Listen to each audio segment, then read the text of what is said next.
we need a bug out bag just in case. I mean, everything that's been going on in America and all over the world here lately. I mean, with the COVID and the riots and just the civil unrest in America anymore, you just never know. I always try to keep a bag ready. The reason we're doing this video, when we did my van tour, I had a lot of comments, personal actually, just sent to me on Facebook and Messenger, asking about the bug out bag, what I had in it, if I would show what was in it, and the purpose of it. So I was talking to Lee about it, so we just decided to do a little video. And this ain't a perfect bug out bag. I modify it before I go, because there's no set way to have it. I just want to show you the items I have in it now, and explain why I have those items. But you know, you can change it. But there's, you know, certain staple items you should have in all bags. But it's just in case. It's a bag designed if something happens and you had to flee on foot, or in a vehicle, whatever, if you're in a home. Enough stuff where you can basically survive for the next 72 hours to where you can get somewhere that's safe or stable, where you can get back on your feet. You know, some people have a lot bigger bag than this. This is only a 39-liter bag. And the reason I've got this size bag, a couple reasons, but I do a lot of international travel, and so I carry this as my backpack when I go, as my carry-on, and they have a maximum of 40-liter.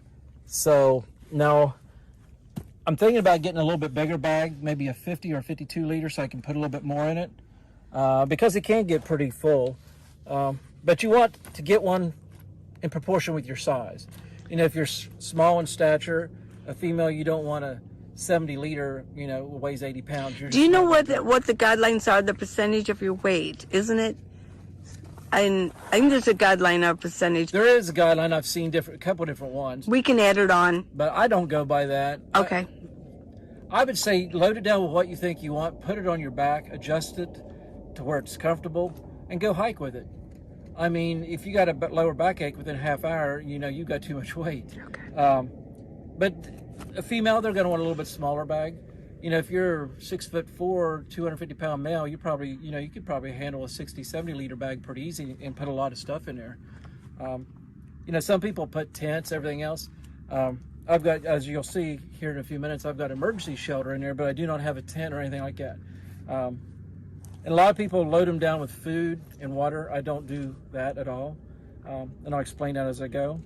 But I got this pack at Cabela's. I've had it for about 3 years, and it's been on a lot of domestic and international flights, and it's held up pretty good. It's been through at least 4 countries, maybe 5, and it's held up good. And I've carried it a lot of places, so. And I think Cabela's, if I'm not mistaken, it was somewhere around 80 bucks. Okay. When at the time of purchase. Keep everything packed in here. Now, if I actually grab it and leave, it may be a little bit different.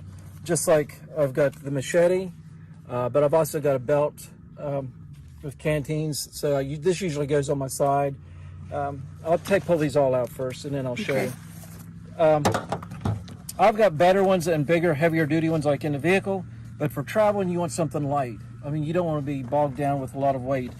So these here are like inexpensive, just paracord handle, just a small hatchet. And it's just a small, lightweight, but you get the job done if you needed it to. Same thing with the straight knife. This one here would automatically go on my side in a situation like that, not in the pack. And then, like if you're out into the wilderness or wherever you're at, this would come really handy. With this serrated edge, it's very good at cutting wood and stuff like that. Sometimes I'll have a shovel in there. I don't have the compact shovel in there now. It's actually in my vehicle right now. But sometimes I'll have it in there. I'll just lay these out. Is this all right? I'll just lay these out as I go. Perfect.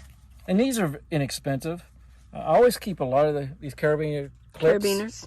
Yeah, keep them, as you can see, all over. Because if I'm going, I want to be able to clip stuff on me and go. And I'll have different accessories that I can clip and go with. We'll just start right here. I'll just put these to the side as we go. But I keep the clips on there so I can just hang stuff as I go. Different items, stuff like that, whatever I may need. I'll just show you this part of the pack. It's just some of the handy stuff. It's real quick. There's just some pepper spray there, pepper gel. This is like a very loud whistle, like if you're in bear country, something like that. So you don't want to startle a bear. So I just keep those hanging there, and I got plenty of room. I can hang everything on. Almost that.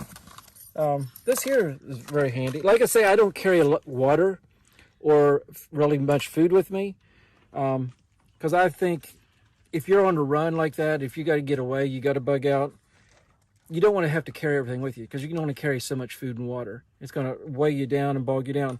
So this is Lifestraw, and they make a couple different variations of this. I got this one because you can actually, some of them are just a straw that you can just suck the water directly out of the stream or puddle or whatever. This one here, you can actually just reach down in and dip in any water supply, river, creek, whatever.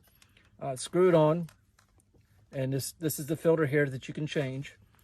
And no matter how contaminated the water is, you can drink it and it'll be purified. This filter right here is good for about 26 gallon, safe, but they're very easy to change. So, because I figure if you're moving, you need to be able to survive on the move, and you're not gonna be able to carry a 42 pack of Walmart water with you. So you got to be able to get water as you go, and that's the reason that I have that. I'm just going to go through real quick, so it won't take very long and bore you, but I'll just show you a few things. I do carry a little power pack, which is a solar panel. It's a small face, but if you got a good day of sunlight, you can get 3/4 of the way charged in one day, which is not ideal, but it's enough to get your cell phone up if you need it, or something like that. And you may not even have phone service, but if you do, that's handy. I also keep a bag of all adapters for any phone, not just the personal phone I carry, but I keep the Android, the older ones, the newer ones. I keep the iPhones, any charger adapter that I may need in case I would find a phone on the way or have to use another phone in a situation. So I keep all of those in there also. Light. I keep a very bright light in it. So you got to have a flashlight. Must have, especially if you're, no matter where you're going. If you're in the wilderness, woods, desert, or, even in urban areas, you're still going to need a flashlight. And I keep just a headlamp too. So got some different lights. And some batteries. Got to have some extra batteries. And you can tailor your bag, depends on where you're at, your environment, what's going on. Because I change mine, depends on where I'm at. I've changed it like when I lived in the Philippines, or when I'm on the road, or when I'm here, or when I'm back east in West Virginia. I change it out to tailor to fit my situation, to fit my environment. So I keep some of these hot hands, because in a certain situation, if you're out in elements, those could come in very good hand. So we need those. I keep just a multi-tool. It's just like any standard multi-tool. So I keep one of those in there. A flint to make spark. Some of those multi-tools can be very expensive. Is yours just mid or low end? This is right in the $45, $49 range for this. So the reason I mention is because some people say, "Oh, I couldn't afford it." I don't have an expensive one either, but I do have one. Right. And so it's okay. Yeah. It's better to have the very expensive, but they can run up to $200, I think. Oh, some of them can. Oh, yeah. And cheap, just keep some extra lighters. Yeah. Because you can always use fire. So that's quite a bit of stuff so far out of this one compartment. You can get a lot of stuff in a small bag if you pack it right. The next compartment, I like this one because it's got a lot of separations in it. I said I don't carry much food. I do carry a few, and I'll just show you. I keep like 4 or 5 like Cliff Bars. That'll get you by until you can get the food. And my thinking on this, right or wrong, I don't know, but I'm thinking we can go 30 days without food if we have to. We can go 3 days without water. So water's to me, more important than the food, okay? So I figure it depends on where I'm at. If I'm back east in my element in the woods, I have no problem finding food in the woods. Out here in the desert, it's new to me, so it's a little bit different. But and out here, water would be more difficult. So when I go into an area, I usually try to get a map for that area, so I can see if there's any streams, any lakes, anything like that. So I kind of scope it out so I know approximately how far I am from water, because you need to know that. But I keep, in this pocket here, I just keep binoculars. These are just Bushnell. They're not real expensive ones, but they're like a hunting grade binocular. So you definitely need a good set of binoculars. These are 10 by 42. And you don't have to go pay $400 for a set of binoculars. A set of $100 binoculars will work just fine in a situation.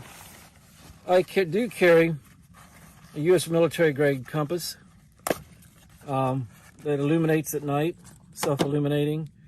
I know we have compasses on our phones, but if something happens and you don't have your phone and you don't know how to read a compass to set your heading, if you're out in the woods or in the desert, that could be your life. So I recommend a real good compass and learn how to use a compass. This one here, somewhere around the $80, $90 range. I know you can get a $10, $20 one, but this one the face illuminates at night. And this is the same one that our U.S. military uses, same brand and everything. So it is a good one. You could get a little bit of money wrapped up into a bag like this, but when it comes down to it, if you need it, you need something that you can, rely on. This is not as important, but I have one. It's a rangefinder. It's a laser rangefinder. So it's also made by Bushnell.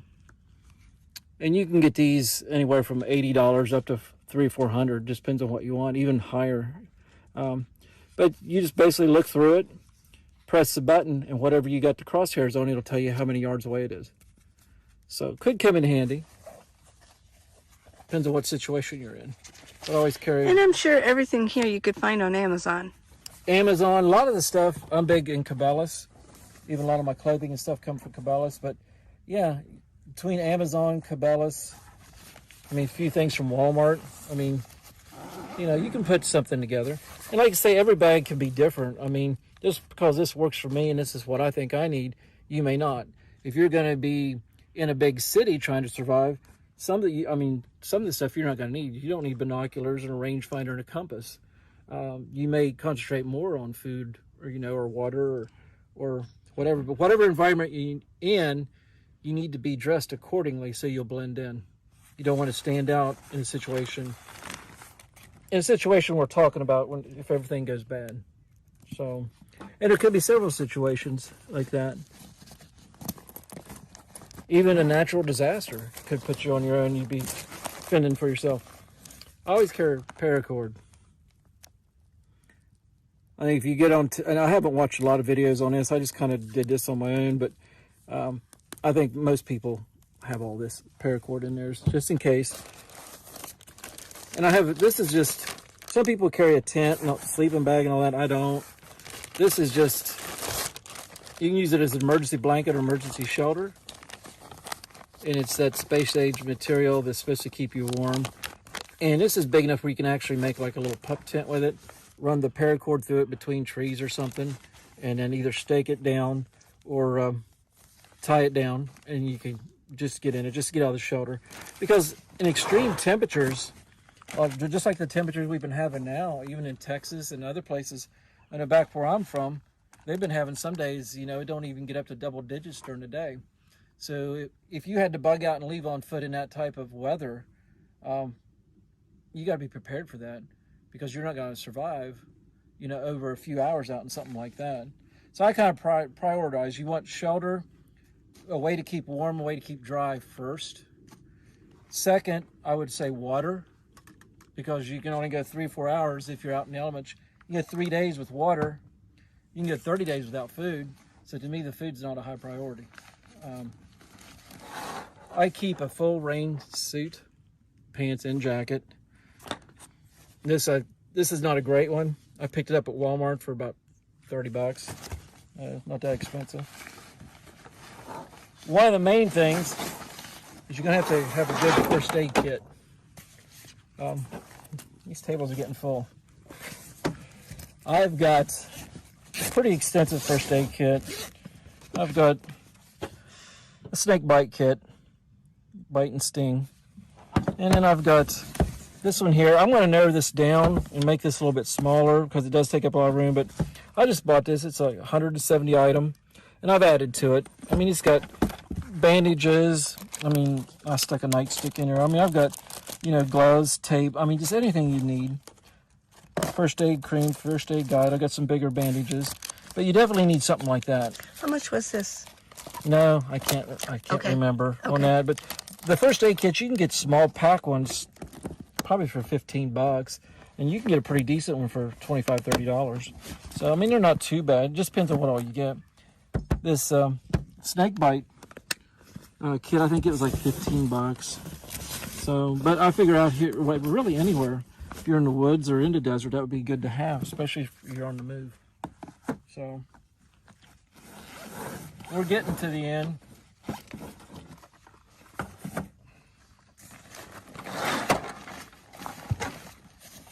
One compartment left. And if you notice so far, I don't have any clothes here. I don't carry a lot of clothes because I'm figuring if you're bugging out and trying to get away, that's the last thing I'm worried about. But like I say, you do want to blend in, and it's nice to blend in and try to keep your identity secret. So I always put a baseball cap in there, you know, just to cover up and not stand out. And you just put anything in there. I was thinking, it almost looked like it said Cincinnati Reds. So I'm like, whoa, okay. I do have, this is the same brand as my backpack, but I got a lot of this Ascend gear. I've got the hiking pants and shirts and stuff like that. But it's just a lightweight jacket that I keep in there. Some of the clothes, not much. And you may want to put more clothes in there. To me, it's just not a priority in a situation like that. I do keep, these are handy. These are like waterproof bags. I've got a couple different sizes. I think I've only got one of them in here. But it's airtight and it's waterproof, so the clothes that you do take, I'd recommend putting it in a bag like this. Dry bag? Yeah, keeps it totally dry. That's what they're called, dry bags. And I don't keep a whole lot in here. I keep a couple extra pairs of socks, underwear, some long johns, just in case you're long underwear, thermal insulated, just in case you're out in the elements. I've got, what's the next scarf? Gator. I've got one of those in there. And that's all I've got in here. I don't keep very much at all, clothes-wise. I did used to keep a pair of pants and a shirt, an extra change, but then I took them out because I thought some of the other stuff was more important. Now, if I go get a bigger bag, I probably will keep at least one, maybe two changes of clothes in there, but that's it. You got to stay clean a little bit. So I do have these wipes. These ones are called combat wipes. They're scentless. So I just keep those in there to clean up if you have to. Wear on the road. You gotta have that. You gotta have some TP, even if you're in the woods. You took the middle out, didn't you? These ones I just smashed because they were soft. But even in my vehicle, I normally take the centers out and smash them down just to save room. So, but I just keep just a trash bag. You never know, you can put something in it, might need it. And I keep some mask. I just got some mask in there. So, and I think right now that's the only thing I have in there. Well, I do have that. That's just, I normally don't even carry that in there. That's just a little battery-powered fan. I think I used that the last time I was camping, is the reason that's in there. But I think that is everything. So that's the bag, and that's everything that was in it. As you can see, there's quite a bit of stuff. So if you even go up a little bit bigger size, you could get a lot of stuff in there.